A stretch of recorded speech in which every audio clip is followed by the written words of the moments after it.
their car, a white Probox. I was sandwiched between two men in civilian clothes. I was handcuffed and I was assaulted. They were demanding to know why I was resisting arrest. And I told them I was not resisting arrest, I was resisting criminals. I don't know who you are. You have not identified yourselves. And up to now, as far as I am concerned, you are criminals. They drove me down Langata Road, up to near, I think around the turning of Langata South Road, where they stopped. They made a few calls. I don't know to who, but I gather they were talking to their superior. I could hear them muttering words about Alpha, Bravo, Sierra. I don't know what those mean. But I had them mention DIC headquarters.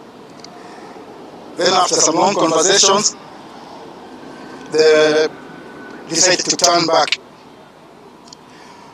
We came with them. I was still handcuffed in the car. We stopped here, just across the road here near the Shell petrol station. That is the time they asked for my ID, and I gave it to them. They looked at it. They said, "You're the Francis Macharia Gaitho?" I said, "Yes." One guy got out, made some phone calls, came back again, asked for my phone number. I refused to give it to him. They had previously asked for my phone also, which I did not have with me because I had left it with my son. After another long telephone conversation, they came back and the guy sitting behind was asked to remove my handcuffs. Then they told me it was a case of mistaken identity and that I am free to go. They did not explain how it could be mistaken identity.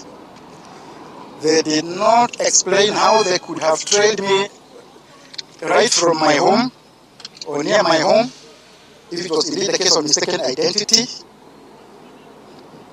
So as far as I was concerned, those were still criminals.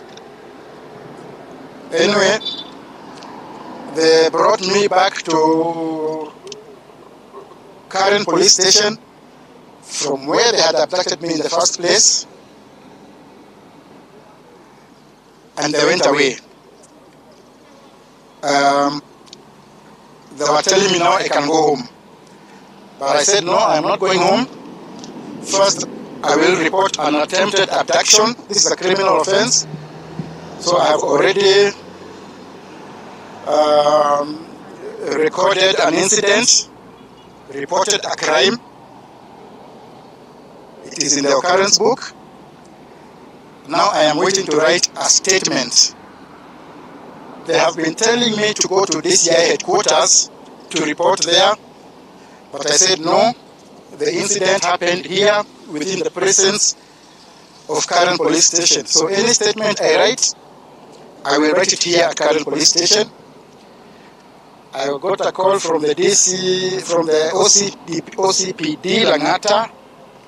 She was telling me to go and talk to her there. I said no, if she wants to talk to me, she can come here. Now she has told me that they are sending somebody from Langata, which is the mother police station for this area, to come and take my statement. So that is what I am waiting for. Are you convinced that the intimidation that has happened to you today is connected to the work that you do, the articles that you've been writing? Certainly.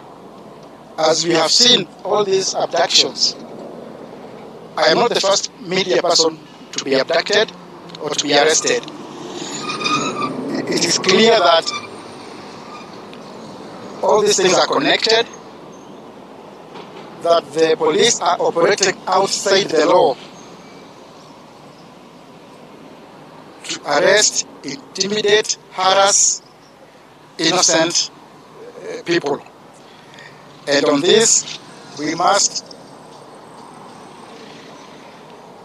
lay blame where it squarely lies.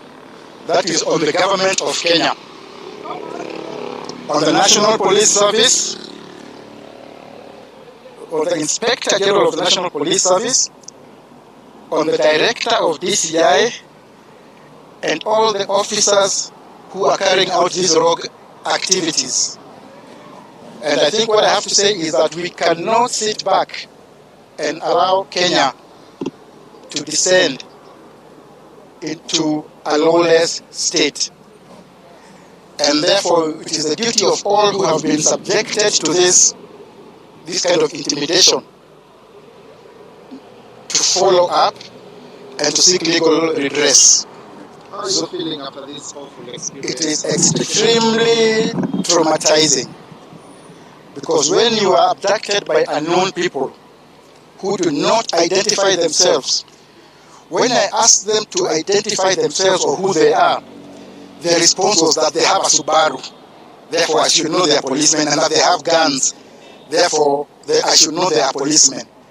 And I told them that, first of all, everybody can drive a Subaru. It is not a preserve of the police. Secondly, all the criminals we know have guns, therefore that is not an identity. They refuse to show their identity cards. And I think we cannot sit back and see our country go back into a police state. We fought for democracy. We achieved what we call democracy in 1991. We cannot go back to the era of dictatorship, to the era of a police state, to the era of rogue cops who abduct people left, right, and center, and even kill people and throw their bodies away wherever they throw them away. We were told there will be no more abductions by this government. There will be no more extrajudicial killings. They are not showing that they meant it. Mr. Gaitho, in terms of your career, you've had a plethora of experiences, encountered incidences that happen to others and to yourself. Has this ever happened to you during the span of your career? And if so, if it hasn't ever happened, how do you think this is going to shape the future of your career? Having problems with law enforcers comes with the job. We call it hazards of the trade. I've had my own share of problems. But in the past, when police have wanted to talk to me, they have called me and asked me whatever questions they wanted. I have never had to go through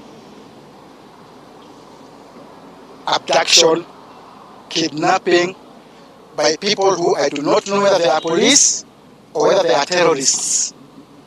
And up to now, I don't know whether those are policemen or terrorists. We don't know.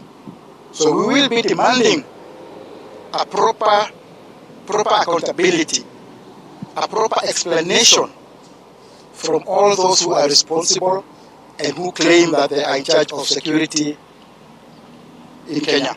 Are you reading a pattern from what happened yesterday with the shooting of a journalist and now today? Is it something that you feel? Yesterday, a journalist who was covering the protests in Nakuru was shot at close range by police officers.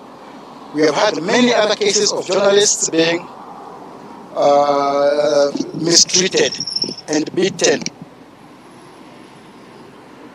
And I think just yesterday there were statements from Kenya Editors Guild, of which I am a member. There was a statement from KUJ. There was a statement from Association of Media Women in Kenya. There was a statement from Media Council of Kenya on the journalist who was shot. Obviously, those statements are not being taken seriously. So we must now seek remedy in the courts. Labda niombe kuuliza, najua pia wakati haya yote yalikuwa yanafanyika, Andrew mwanao alikuwa anarekodi, sijui yeye yuko aje sasa hivi, na ikizingatiwa kwamba ilifanyika ndani ya kituo cha polisi, pale ambapo ni salama, kunatafuta usalama. Andrew, my son, ako sawa. He was very brave. He was the one driving. and managed to drive me away right into the station. He is also the one who managed to take a video of what was happening.